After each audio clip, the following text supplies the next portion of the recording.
Most relationships do not fail because of one big moment. It takes a series of little chips away at the relationship, behaviors that erode the relationship over time. And I'm doing a series on relationships. And the first one was about focusing on what you can change, which is yourself, instead of the other person.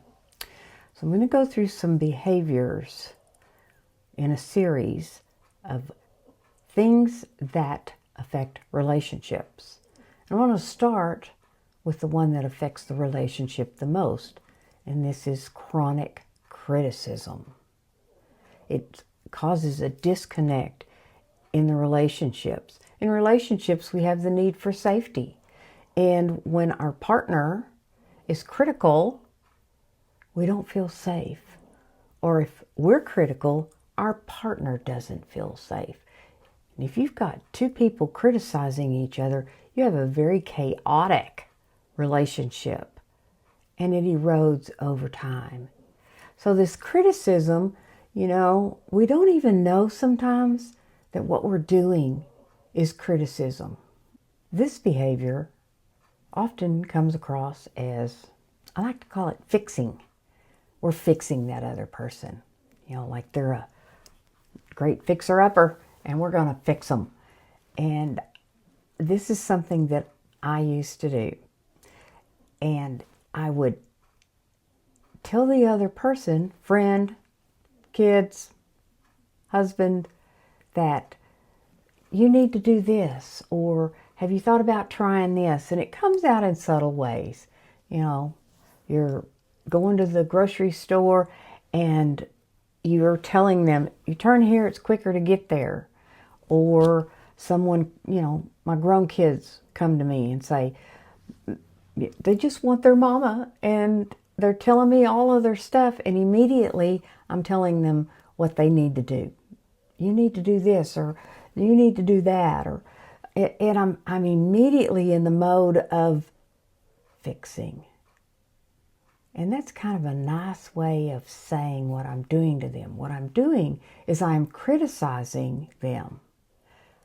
A lot of people don't look at that as criticism. They look at it as help. And really, it's controlling. And underneath the controlling behavior is fears. Fear drives the behavior. And it's a belief that I'm their mother. I know what's best for them.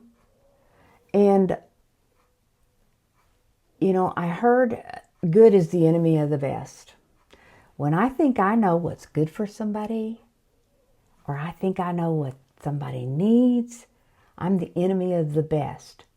Only God knows what they need. Only God knows what's good for them. Am I playing God by trying to tell people I love what they need to do or not do? It erodes away at the relationship, because when I think my way is better than their way, then I am saying, I don't think you can handle it. I don't think you're smart enough to figure this out. I take away their dignity. And when I learn that I take away another person's dignity, that hurt me. Well, I love them. I'm trying to help. The other person never really feels heard. So we know a lot of times blatant criticism, and you have to learn to communicate in a healthy manner in relationships. So I have 4 questions I ask myself, especially when it comes to my grown kids. Is it honest? Is it kind? Because you see, honesty without kindness is cruelty. And then I ask, is it necessary? Sometimes it's necessary for me to speak up and say my truth, and try to do it in a way that I don't assassinate someone else's character. This is not easy. And to talk about how I feel and what I need. This is real important in relationships. And the last one, was it asked for? Well-meaning advice, not asked for, is an act of hostility. Unsolicited advice. I don't give advice unless it's asked for, not in loving relationships. Giving advice when it's not asked for is a form of criticism. I wrote it down. Validate their feelings. Really listen to what someone's saying and then validate. And then I would say, I think you're very resourceful. You can figure this out. If you are on the receiving end of this, man, you get to feeling like, well, I can't do anything right. I don't ever do anything right. They're never happy with what I do. That's how someone feels with this critical spirit going on. I like to read. I'm going to read to you.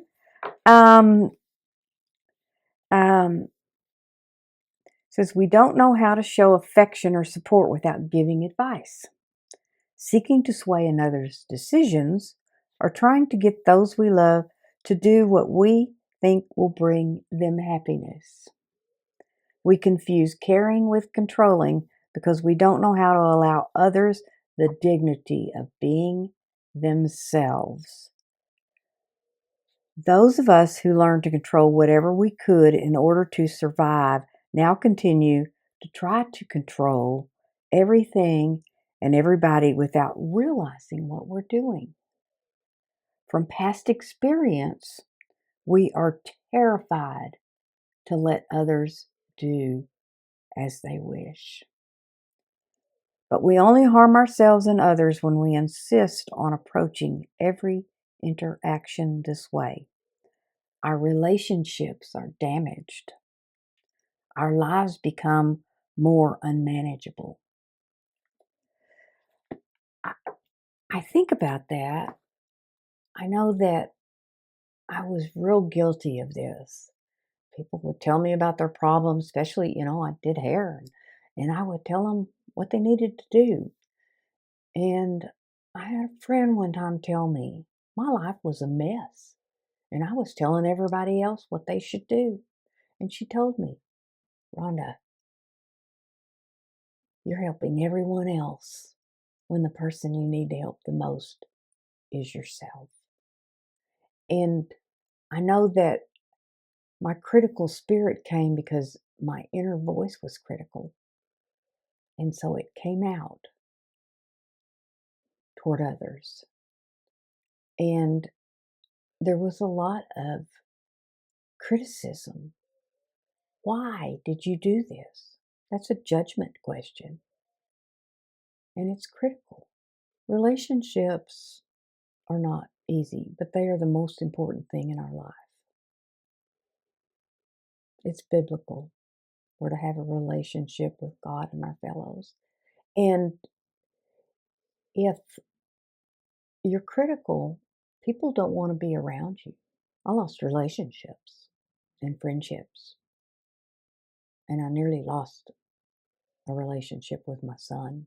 I'm grateful that I learned to stop fixing people. People don't need to be fixed. They're not broken. I'm telling them you're broken. They're not broken.